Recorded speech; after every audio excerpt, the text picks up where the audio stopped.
Hai, Assalamualaikum. Bersama lagi dengan Cikgu Fika dalam mata pelajaran Sains tahun 6, tajuk Gerhana Matahari, standard kandungan 10.1 fenomena gerhana matahari dan standard pembelajaran 10.1.2 iaitu memerihalkan fenomena gerhana matahari dengan bantuan lakaran. Jom kita belajar. Ini adalah contoh kejadian gerhana matahari penuh yang berlaku di Antalya, Turki pada 29 Mac 2006. Kalau kamu nak tengok klip yang penuh, kamu boleh cari di YouTube melalui pautan ini. Okey, ini sewaktu sebelum bermulanya gerhana matahari dan ini semasa berlakunya gerhana matahari. Lihat perubahan keadaan di situ pada mulanya cerah dan tiba-tiba menjadi gelap dalam beberapa minit sahaja.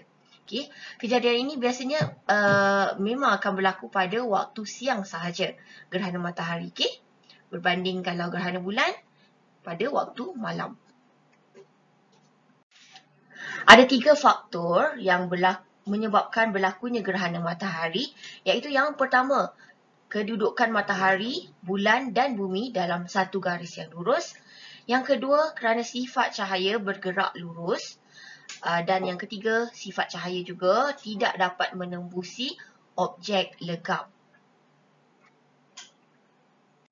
Mari kita lihat fakta tentang gerhana matahari. Apa yang kamu lihat di sini adalah gambar raja semasa berlakunya fenomena gerhana matahari. Kedudukan matahari, bulan dan bumi sewaktu fenomena gerhana matahari berlaku. Baiklah, fakta pertama, bulan berada di tengah-tengah di antara matahari dan bumi pada kedudukan sebaris. Bulan berada di tengah-tengah. Seterusnya, bulan menghalang cahaya matahari daripada sampai ke bumi. Cahaya matahari tak akan sampai ke bumi. Okey, bahagian sini tak akan sampai. Okey, seterusnya, bayang-bayang bulan akan melindungi permukaan bumi disebabkan oleh dia menghalang cahaya matahari sampai ke bumi, maka bayang-bayang bulan akan terbentuk. Seterusnya, kejadian gerhana matahari berlaku pada waktu siang sahaja. Dan gerhana matahari berlaku pada fasa anak bulan. Gerhana matahari boleh berlaku 2 kali dalam setahun. Dan akhir sekali, tempoh masa gerhana matahari itu hanya sebentar sahaja dalam beberapa minit. 3 hingga 7 minit. Okey. Okey, cuba kamu lihat yang klik info ni. Kata kawasan gelap penuh atau umbra ialah kawasan yang dihalang sepenuhnya daripada cahaya matahari. Kawasan gelap separa atau penumbra ialah kawasan yang dihalang oleh sebahagian sahaja daripada cahaya matahari. Jadi sekarang kita nak kenal pasti mana kawasan umbra, mana kawasan penumbra.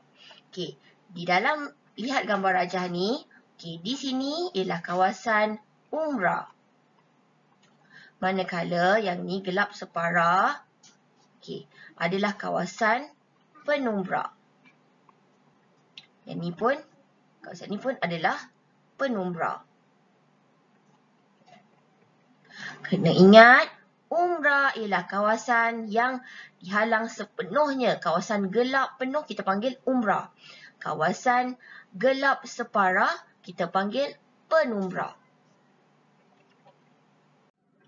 Okey, jenis gerhana matahari ni ada 2 jenis. Yang pertama ialah jenis gerhana matahari separa. Okey, lihat gambar rajah ni, ini adalah gambar rajah gerhana matahari separa. Dan jenis yang kedua ialah gerhana matahari penuh. Kamu dapat lihat kan perbezaan di antara gerhana matahari separa dengan gerhana matahari penuh. Gerhana matahari separa dapat dilihat dari kawasan bayang-bayang bulan yang gelap separa. Okey, ini adalah bayang-bayang bulan. Ini matahari kan? Okey, yang ini yang awak nampak gelap ni adalah bayang-bayang bulan. Cikgu nak tulis kat sini. Ni bayang-bayang bulan. bayang-bayang bulan. Okey. Jadinya dia kata dekat mana agaknya kawasan yang akan nampak gerhana matahari separa ni? Kawasan yang berada di kawasan penumbra. Okey, kat sini. Kawasan sini, okey, boleh nampak gerhana matahari. Kat sini kan penumbra kan. Di kawasan inilah yang boleh nampak gerhana matahari separa. Gerhana matahari penuh pula ialah gerhana matahari yang dapat dilihat dari kawasan bayang-bayang bulan yang gelap sepenuhnya. Okey, jadinya kawasan yang dekat sini ni, yang umbra ni, yang akan dapat melihat ni kat umbra ni kan. Inilah kawasan yang akan dapat melihat gerhana matahari penuh. Okey.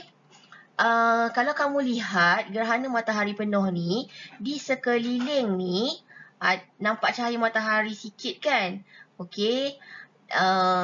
Ini dipanggil korona. Okey, seperti cincin. Korona ni adalah cincin. Korona.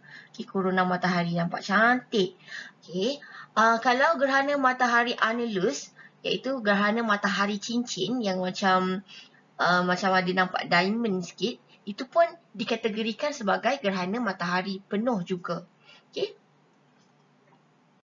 Ketika kita hendak mencerap gerhana matahari, kita perlulah memastikan keselamatan mata kita terjaga.